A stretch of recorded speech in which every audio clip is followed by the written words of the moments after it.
J'ai lu au sujet d'une église aux États-Unis qu'un illustre danseur fut invité à exprimer des sermons par la danse, à exprimer ainsi la vérité du Nouveau Testament devant l'Assemblée. C'est pathétique, tragique et affreux. Mais dans un apparat de danseurs, les pieds nus, dansant devant une congrégation, il était censé exprimer par la danse la vérité du Nouveau Testament. Et cela en s'appuyant sur l'Écriture qui dit « danser devant l'Éternel » en 2 Samuel 6,16. Directement issu du monde théâtral et introduit dans ce qu'on appelle l'Église pour réaliser une telle chose. C'est peut-être un cas extrême, mais cela peut trouver une place dans le concept de garder la religion vivante et être considéré comme bon. Il s'agit d'une terrible et solennelle déviation de la vérité. Et à la lumière d'une telle chose, nous avons besoin de revenir et de considérer avec sérieux quel est réellement le but de l'Église.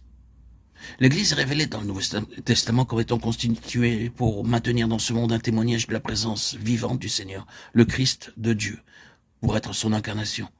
Rien de moins que cela et rien d'autre que cela ne justifie la continuation d'une chose qui porte le nom d'Église.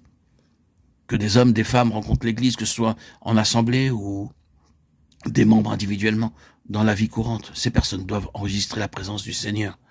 Ils doivent être obligés de reconnaître la présence de quelque chose qui n'est pas simplement ordinaire, naturel, qui n'est pas le simple fait d'homme ou de femme. La présence du Seigneur dans une réunion du peuple de Dieu doit avoir pour effet que si des étrangers, des impies venaient, ils doivent reconnaître Dieu est parmi vous. C'est pour un tel témoignage que l'Église a été suscitée. Nous ne pouvons continuer sur notre base que celle-là. Nous ne sommes pas maintenant en train de nous entretenir de certaines conditions qui doivent prévaloir de façon générale. Non, nous faisons face à nous-mêmes à cette question. La seule chose qui justifiera notre existence ensemble en tant que peuple de Dieu est que l'unique trait suprême et prédominant parmi nous sera celui d'un témoignage de la présence du Seigneur par sa vie au milieu de nous. De telle sorte qu'il sera confessé. Dieu est au milieu de ces gens-là.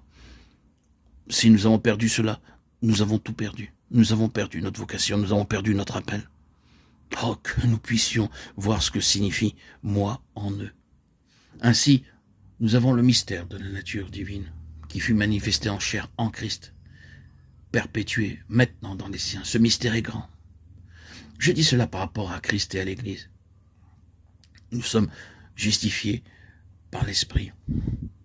Que signifie cela? Quand le Seigneur Jésus-Christ fut-il justifié par l'Esprit? Car incontestablement cette parole se rapporte à lui en premier lieu. En quoi consiste sa justification par l'Esprit? Je pense que la réponse est celle-ci, sa résurrection. Je crois que la justification du Seigneur Jésus apparaît dans le fait que Dieu le ressuscitera d'entre les morts. Il peut y avoir un sens plus large, une explication plus générale, mais je crois qu'ici, nous avons le cœur même de cette justification. Et il eut lieu quand Dieu le releva d'entre les morts.